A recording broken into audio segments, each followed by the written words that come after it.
Shalom.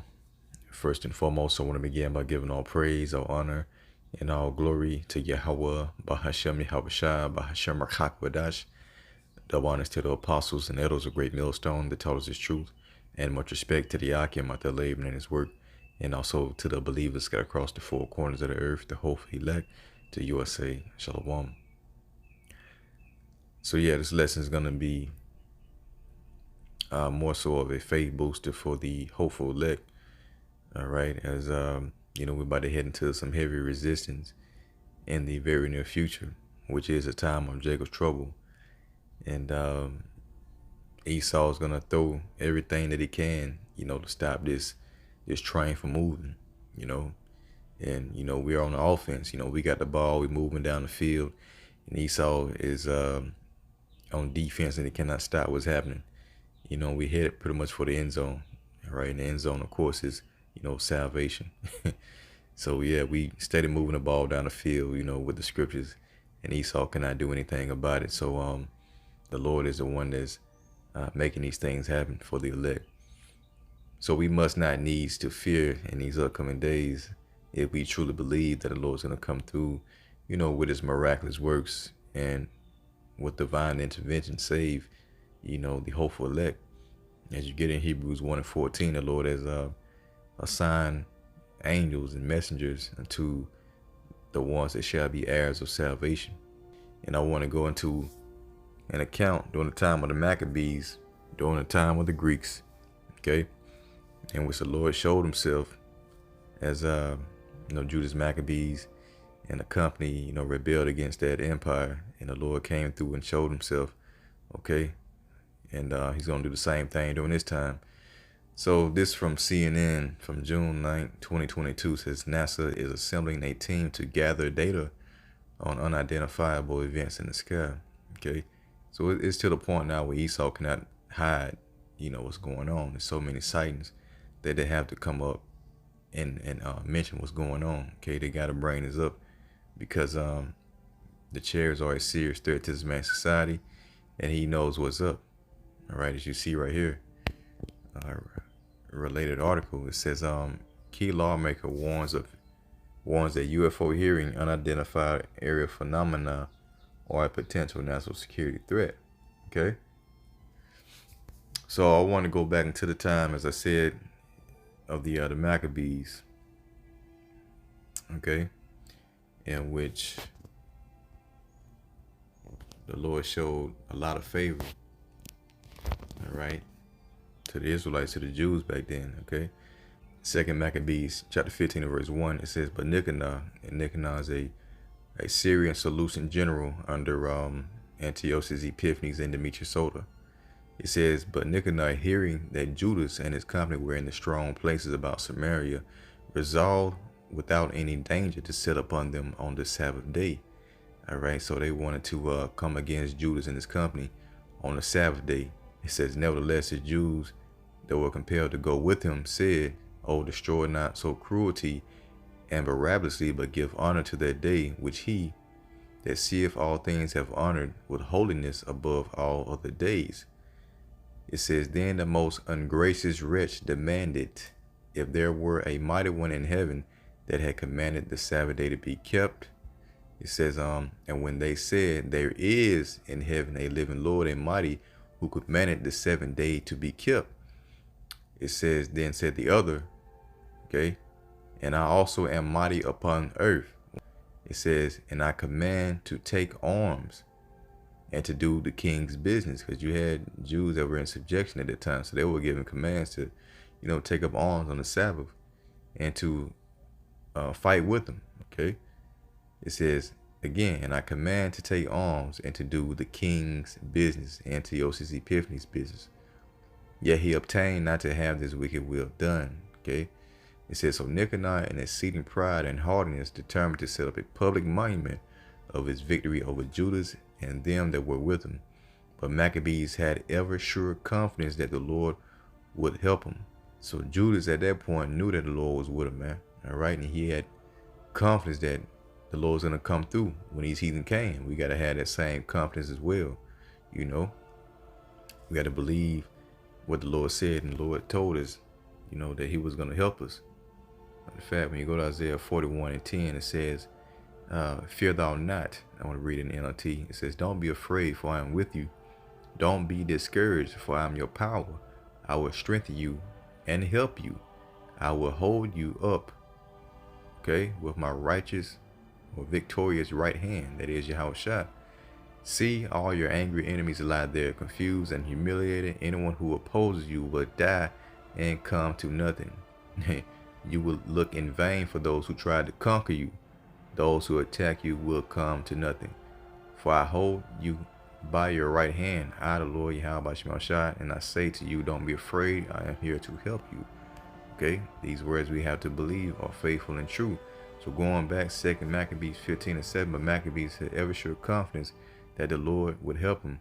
Before he exhorted his people not to fear the coming of the heathen against them, but to remember the help which in former times they had received from heaven, and now to expect the victory and aid which should come unto them from the Almighty. All right. So what did they do? They reflected on the acts of old. Okay, and there was also an incident in 2nd Maccabees, the 10th chapter, in which the Lord had stepped in and helped them as well. So when you go to 2nd Maccabees 10:24, it says, now Timotheus, and Timotheus is an Ammonite, all right, an Ammonite general. It says, whom the Jews had overcome before, when he had gathered a great multitude of foreign forces and horses of Asia, or out of Asia, not a few, came as though he would take Jewry by force of arms. But when he drew near, they that were with Maccabees turned themselves to pray unto the Most High, and sprinkled earth upon their heads, and girded their loins with sackcloth, and fell down at the foot of the altar, and besought him to be merciful to them, and to be an enemy to their enemies, and an adversary to their adversaries, as the law declared. That's in the book of Exodus. Okay. So after the prayer, they took their weapons and went on further from the city. And when they drew near to their enemies, they kept by themselves. And we're going to scroll down to verse 29. It says, but when the battle waxed strong, there appeared unto the enemies from heaven 5 comely men upon horses, okay, with bridles of gold, and 2 of them led the Jews. Now these horses, as we understand, are not actual horses, but the chariots of the Most High. Scripture tell you how Yahushua, that white horse, okay, the Lord is coming on that white horse, and that's a symbolic for, you know, that great chariot that is coming on. So you have 5 comely so-called black men, angels, upon chariots, okay, bridled with gold, and 2 of them led the Jews. It says, and took Maccabees betwixt them, and covered him on every side weapons, and kept him safe. So you had Maccabees with angels on each side, okay, surrounding him, protecting him, and keeping him from harm. It says, but shot arrows and lightnings against the enemies. You see, shot arrows and lightnings against the enemies. Now this is speaking about the laser beams, right? The right aiming thunderbolts coming out of those chariots. You see, so these were shot against the enemy, so that being confounded with blindness, it was so bright, and full of trouble, they were killed. It says, and there were slain of footmen 20,000, and 500 and 600 horsemen. You see that? Through divine intervention from Yahweh Shai, due to Maccabees having faith, man. All right. And so that was an account from old. Now we're going to go back to 2nd Maccabees 15 and verse 8. Wherefore he exhorted his people not to fear the coming of the heathen against them, but to remember the help which in former times they had received from heaven, just like we just read, and now to expect the victory and the aid which should come unto them from the Almighty. And so comforting them out of the law and the prophets, and that's what we're doing today, comforting the elect, you know, with these words, as the scriptures say. It says, and withal putting them in mind of the battles that they won afore, he made them more cheerful. And when he had stirred up their minds, he gave them their charge, showing them therewithal the falsehood of the heathen and the breach of oaths. Thus he armed every one of them. Get this. Thus he armed every one of them, not so much with defense of shields and spears, as with comfortable and good words. You see that? So they weren't so much armed with their carnal weapons, but more so with the comfortable and good words of the acts of old of their forefathers, and how, Yahweh by Shema Shai delivered them out of their troubles, when they called upon him. It says, and besides that, he told them a dream worthy to be believed, as if it had been so indeed, which had not a little rejoiced them. And we're gonna skip past that dream and go on down to verse 17. It says, thus being well comforted by the words of Judas, which were very good, and able to stir them up to valor and to encourage the hearts of the young men, they determined not to pitch camp, but courageously to set upon them, and manfully to try the matter by conflict, because the city and the sanctuary and the temple were in danger. Okay, it says, for the care that they took for their wives. This is symbolic for the elect today, man. For the care that they took for their wives and their children and their brethren and folks was in least account with them. So their families, their friends, everything else was secondary. It was of least account to them at that time. It goes to say, but the greatest and principal fear was for the holy temple, just as it is today, man. Right? That's why this truth comes first before everything, because without us doing our job, then the whole temple would be destroyed. 19, as they that were in the city took not the least care, all right, being troubled for the conflict abroad. It says, and now, when as all looked what should be the trial, and the enemies were already come near, and the army was set in array, and the beasts conveniently placed, and the horsemen set in wings. Okay, they were ready. It says, Maccabees, seeing the coming of the multitude and the divers preparations of armor and the fierceness of the beast, stretched out his hand toward heaven and called upon the Lord Yahweh by Shema Shai, that worketh wonders, knowing that the victory cometh not by arms. See, it ain't gonna be your AR-15. They about to ban them anyway. It ain't gonna be your bazooka, whatever you got, man. It says, but even as it seemeth good to him, he giveth it to such as are worthy. So victory doesn't come by your carnal weapons. It comes by the power of Yahweh by Shema Shai. Let's read on, 22.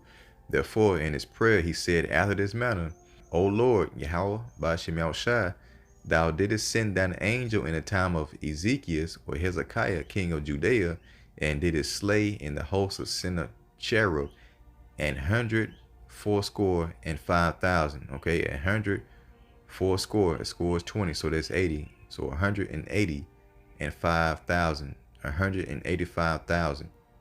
All right, due to an angel that was sent from Yahweh by Shema Shai in the time of Hezekiah. So what do you think is going to happen during this time? Okay, when these enemies come in like a flood, as you get in with Isaiah 59:19, it says the Lord shall lift up a standard against them. You see, so crazy, miraculous events are going to happen during this time due to the miraculous works of Yahweh by Shema Shai. All right, Psalm 34:7. All right, the angel of the Lord encampeth round about them that fear him, okay, and delivereth them. You see? And this is a perfect example. So 23, wherefore now also, O Lord of heaven, send a good angel before us for a fear and a dread unto them. And through the might of thine arm, let those be stricken with terror that come against thy holy people to blaspheme. And he ended thus. Then Nicanor and they that were with him came forward with trumpets and songs, but Judas and his company encountered the enemies with invocation and prayer. And that's what we're going to do. We're going to pray to Yahweh by Shema Shai when we see troops come in, and the Lord's going to do these miraculous works as well. So that fighting with their hands and praying unto the Most High with their hearts, they slew no less than 35,000 men. That standard was lifted. You see? It says fighting with their hands and praying unto the Most High with their hearts, they slew no less than 35,000 men. For through the appearance of the Most High, they were greatly cheered. Now when the battle was done, returning again with joy, they knew that Nicanor lay dead in his harness. Then they made a great shout and a noise, praising the Almighty in their own language. Barakatah Yahweh Shemal Shah, man. So what does the Lord say in a time of trouble?